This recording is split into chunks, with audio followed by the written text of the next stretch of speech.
Hai teman-teman, selamat datang di channel artikel YouTube. Channel pertama cerita Kenshin. Kali ini admin upload lagi ya.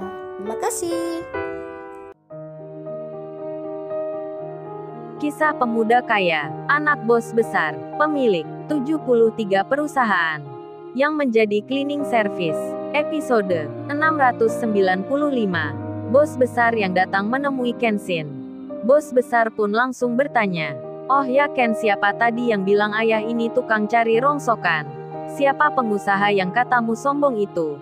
Siapa pula yang membuat Kenzori menangis? Tunjukkan pada ayahmu."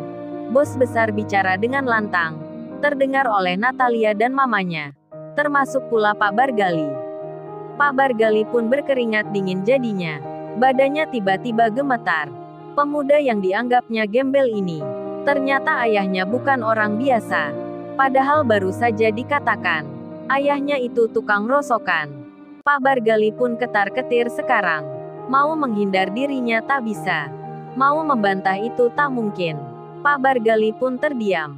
Tak berani pamer lagi. Tak banyak bicara, apalagi menyebut nama perusahaan miliknya. Natalia pun langsung merasa menjadi aneh seketika, seperti yang dikiranya, Rena temannya. Tak mungkin salah cari pasangan. Terbukti saat ini, pria yang dihinanya, yang dikata orang miskin tak punya, ternyata anak pengusaha sungguhan. Natalia merasa janggal. Apa benar suaminya Rena ini kerjanya cleaning service? Apa dia tadi bicara bohongan? Apa tadi dia hanya pura-pura saja? Natalia mulai deg-degan jadinya. Hatinya bicara sendiri. Begitu halnya dengan mamanya, yang sudah merasa kesemutan kakinya melihat pemuda yang dihinanya didatangi para pengusaha. Terlebih ayahnya itu bukan orang biasa. Pernah ada di berita sebagai pengusaha paling kaya. Kemudian bos besar mendapat jawaban dari Kenshin tentang Pak Bargali itu orangnya. Bos besar pun melihatnya sambil menggendong Kenzori. Bos besar pun berjalan, diikuti orang kepercayaannya, diikuti Kenshin dan Rena pula, untuk menghampiri Pak Bargali. Bos besar lalu bilang, "Jadi Anda yang bernama Bargali, yang pamer punya perusahaan raksasa, yang pamer kaya dan punya banyak uang itu, serta menyebut saya tukang cari rongsokan, dan yang membuat anak kecil ini menangis. Kalau gitu kenalkan, ini cucu saya bernama Kenzori, dan putra saya yang Anda hina ini namanya Kenshin, kerjanya cleaning service. Sebelum itu saya kenalkan juga orang kepercayaan saya yang ada di sini, di sebelah kanan ini. Namanya Pak Michael. Apa Anda pernah dengar namanya? Kalau belum dengar saya kenalkan. Pak Michael ini seorang pimpinan yang memegang 15 perusahaan besar. Di antaranya ada juga di luar negeri. Salah satu perusahaan yang dipegangnya bernama PT Telcomex di Meksiko, PT Iron Giant di Kanada, dan ini Pak David Pak Chandra pun sama. Masing-masingnya pun demikian punya tanggung jawab sendiri. Memegang perusahaan yang berbeda-beda. Lebih dari 10 nama perusahaan jenisnya. Dan ini Pak Rocky, pimpinan pabrik handphone yang lagi booming saat ini. Serta ini Ibu Mila, yang terkenal produsen kebutuhan rumah tangganya. Perusahaan yang dipimpinnya sudah sering masuk berita. Dan tak lupa saya kenalkan juga, ini Mbak Rena Larazati." Belum sempat bos besar melanjutkan bicaranya, menjelaskan tentang siapa Rena. Pembicaraan itu tiba-tiba terhenti, hingga Natalia dan mamanya, serta Pak Bargali dan Farel jadi masih mengira, kalau Rena ini pasti menantunya, istri dari anaknya. Rupanya, kenapa bos besar itu tiba-tiba berhenti bicara untuk mengenalkan Rena? Karena bos besar melihat Pak Henry dan istrinya, serta Kaori yang datang pula ke sini. Pak Henry membawa Kila, anak perempuannya Kenshin. Usut punya usut, beberapa menit sebelumnya, saat Kenshin memberitahukan berita di grup WhatsApp itu. Di saat Rena yang juga tahu hal itu, Kaori yang sudah mengenakan seragam sekolah SMA-nya. Kaori pun mendapat kabar dari ayahnya, kalau Kenzori dan Kenshin lagi ada masalah. Tempatnya ada di taman, seperti yang disebutkan. Dan ketika mendapat kabar berita itu, Kaori pun panik jadinya. Langsung saja ia bergegas pergi menuju ke lokasinya Kenshin. Kaori meninggalkan kantornya tanpa sempat berganti baju dahulu. Dan kini Kaori yang tiba. Dilihat oleh Natalia, ada seorang wanita berseragam sekolah SMA. Nampak cantik, muda dan jelita, yang mendekat ke pemuda itu. Kaori pun sempat kaget pula. Ada Rena di sini. Begitu juga dengan Rena sendiri, yang melihat Kaori secara tiba-tiba. Si Rena ada di sebelah kirinya Kenshin. Kaori ada di sebelah kanannya. Kemudian bos besar bicara. "Oh ya, ini kenalkan pula menantu saya. Istrinya Kenshin namanya Kaori. Dan ini ayahnya bernama Pak Henry. Pemimpin perusahaan PT Intel Corporation. Yang paling besar di kawasan ini." Pak Bargali semakin ciut nyalinya. Yang hadir di sini para pengusaha top semua. Sementara itu Natalia anaknya menjadi bingung dirinya, melihat pemuda yang sebelumnya diremehkannya. Dikata olehnya ditinggal istrinya. Bahkan Natalia itu bilang, "Istrimu hanya istri hayalan. Suruh datang ke sini kalau ada." Natalia pun sekarang menjadi sok-sok dibuatnya. Berdebar-debar jantungnya. Melihat pemuda yang dihinanya. Punya istri 2, cantik-cantik semua. Bahkan Rena teman baiknya, cewek primadona di satu sekolah dulu. Sampai menjadi istrinya pula. Natalie sangat terheran jadinya. Apalagi melihat Kaori. Kaori itu sampai dikiranya masih anak sekolah di SMA. Tapi kok sudah menikah, mau-maunya pula menjadi istri muda. Padahal dia cantik sekali. Farel suaminya pun diam-diam. Dalam hatinya menjadi iri, melihat Kenshin yang punya istri cantik-cantik itu. Natalia pun kini malu sendiri. Apa yang dikatanya tadi? Kenshin yang bilang punya perusahaan. Bilang pula kalau dia seorang bos juga. Sekarang menjadi terbukti benar adanya.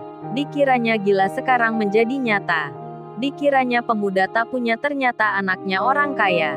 Natalie sampai-sampai sekarang, dirinya masih sembunyi belum menunjukkan.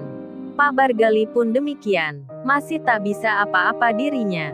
Kemudian bos besar berkata, "Oh ya Bargali, katanya kamu punya perusahaan raksasa Grand Mercury. Pamer-pamer di depan anak saya ini. Kalau gitu saya kenalkan lebih jelasnya. Siapa Kenshin ini? Kenshin ini anak laki-laki saya. Memang kerjanya cleaning service. Tapi semenjak setahun yang lalu, dia sudah menggantikan ayahnya ini. Sudah menjadi pemimpin banyak perusahaan besar, baik di dalam maupun di luar negeri. Meskipun demikian, saya tak mengajari Kenshin untuk menjadi sombong. Apalagi berbangga diri, pamer-pamer kaya dan kekuasaan. Malah Kenshin putra saya ini masih memilih kerja cleaning service. Padahal kalau mau, anak saya bisa kerja duduk sambil memerintah. Yang diperintah pun bisa sekelas Anda Bargali. Tapi Kenshin tak mau. Masih segan dan menghormati." Mendengar hal itu, mamanya Natalia seperti disambar listrik beraliran tinggi. Badannya lemas, mukanya pucat, karena pemuda yang dikatanya gembel. Ternyata anak orang kaya. Seketika itu berdetak hebat jantungnya. Tak siap akan menerima kenyataan. Tak siap mendengar apa yang dikatakan. Bahkan hatinya sudah menerka, jangan-jangan Farel menantunya, yang disebut kaya dan kerjanya di level tertinggi, tak ada apa-apanya, kalah jauh dari pemuda ini. Kemudian bos besar melanjutkan bicara.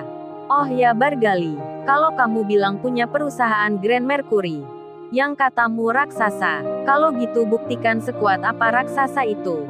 Apa bisa bertahan perusahaanmu sampai besok pagi?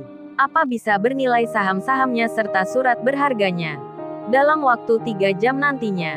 Menghina Kenshin saya masih ada toleransinya. Tapi membentak cucu saya Kenzori sampai menangis, Bargali kamu tanggung akibatnya. Jangan panggil nama saya Pak Bill Gates, kalau tak bisa membuat perusahaanmu berhenti." Bos besar pun berkata, "Pak Michael, apa sudah diinformasikan tentang hal yang patut untuk dikatakan?" Pak Michael pun menjawabnya, "Sekarang sudah mulai berjalan bos apa yang seharusnya akan dikerjakan. Para pemimpin-pemimpin perusahaan, baik di sini maupun di luar negeri, akan memblacklist perusahaan PT Grand Mercury, miliknya Bargali ini." Pak Bargali meski hanya bisa diam, tapi hatinya masih melawan. Sekarang malah ia bicara di benaknya. Tak mungkin perusahaan miliknya bisa jatuh dengan mudahnya. Tak mungkin sekali itu. Pak Presiden pun tak bisa menjatuhkan. Apalagi hanya gertakan begini, Pak Bargali merasa masih aman. Perusahaannya tak akan terancam. Meski baru saja dibilang akan di blacklist oleh Pak Bill Gates, Pak Bargali merasa percaya diri. Kemudian Natalia melihat handphonenya. Saham perusahaan PT Grand Mercury merah. Turun begitu cepatnya, Natalia pun panik jadinya, langsung berjalan ke ayahnya. Menunjukkan apa yang dilihatnya. Pak Bargali pun jantungan. Matanya melotot bingungnya tak karuan. Kaget-kaget seperti disambar geledek. Perusahaan yang dibanggakannya, terlihat nilainya berjatuhan. Handphone Pak Bargali pun berdering. Tak henti-hentinya berbunyi.